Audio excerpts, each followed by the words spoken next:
Hey everyone, my name is Kshitij and we are going to start learning JavaScript today. Let's get right into it. We are not going to waste any time in introductions or what JavaScript is. Let's just JavaScript compiler online.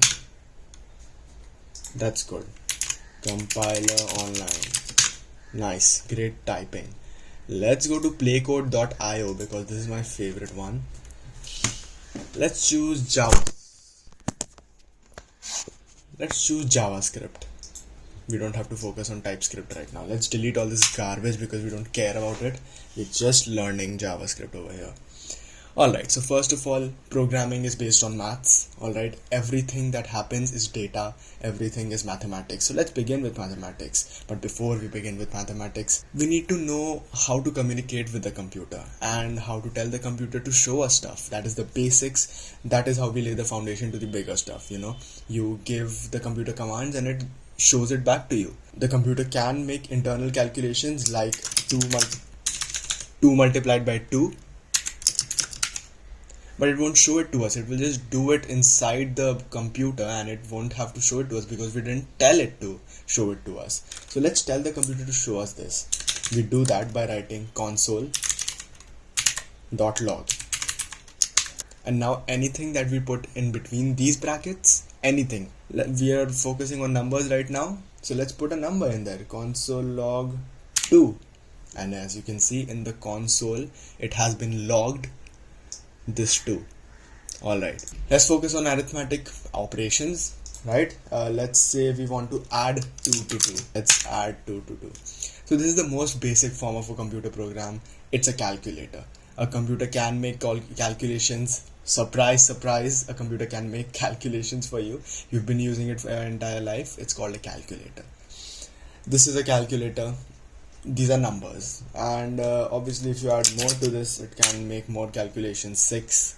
If you want to focus on more, we can do another 2 and it will say 8. This is the addition operator. Let's try multiplication. Multiplication is done using the star operator. So let's say 2 multiplied by 2. Let's do 2 multiplied by 4. So as you can see, I think this is pretty clear what is happening here. It's a calculator. Of course, there is a division symbol over here which will show you 0.5. The percent operator which will show you the remainder. So for example, I can show you this.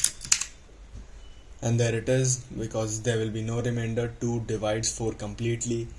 Of course, there is the division operator which does the division for you. This is all pretty simple stuff. Now we are going to learn what strings are. Alright, strings are basically a series of characters put together. It's not that complicated. If we say directly like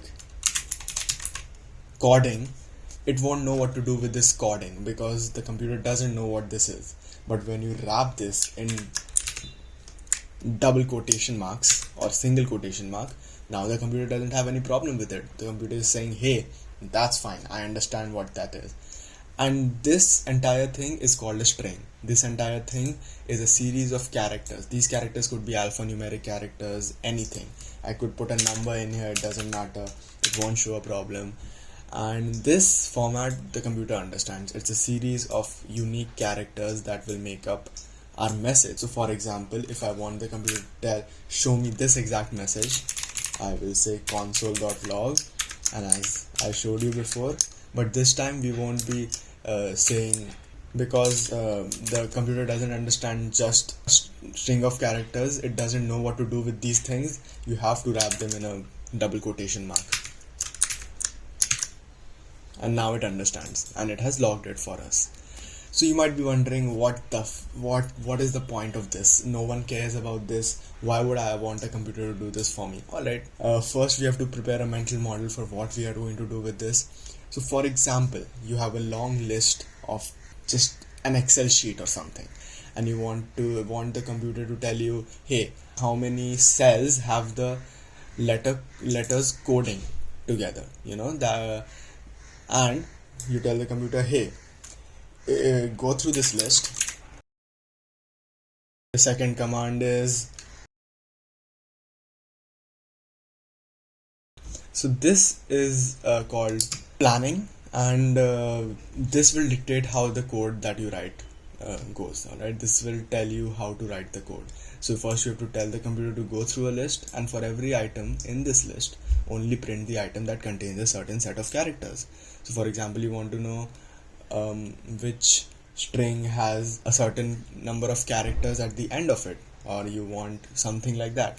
So this is just a very small picture of a very big project. I want you to understand that this stuff is important. Don't worry if you don't understand it right now, because it leads to a lot of struggle later on. So what if I want to say console.log, but I have to write console log coding a lot of times in my program, in my huge program which you are imagining right now. What if I want to write coding again and again? I can't just write coding. Or imagine if it's this big string of letters that I want to console log a lot of times in multiple parts of my huge project. So I'm going to say, for example, it's coding. But I don't want to write coding. I want to write a short form. I want to use maybe I. But the computer doesn't know that I refers to coding.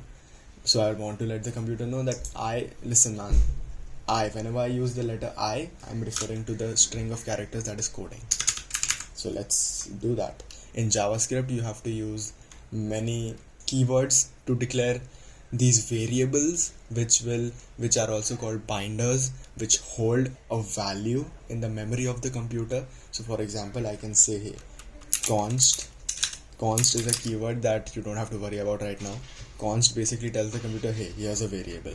So let's say const I is equal to coding, and now as you can see, coding is being printed. Let's change coding. Let's say item, and there it is. Think of it from top to bottom. Alright, think of it this way. First, the computer goes over here. It says, alright, so the user has told me that I refers to items, and now the user is telling me that console log this I that refers to items. So of course it will console log items. If I change this, I will refer to something else, and then it will console log I again. That is how this works. This is fun, but alright. Again, who cares about variables? Who cares about console logging those variables? What is the point of any of this? And there is a point. And you will know it later. So please just don't give up. Don't worry about it. Don't have an existential crisis in the middle of this while learning how to code. Don't worry about it, alright? I'll just see you next time. I'll see you in the next episode.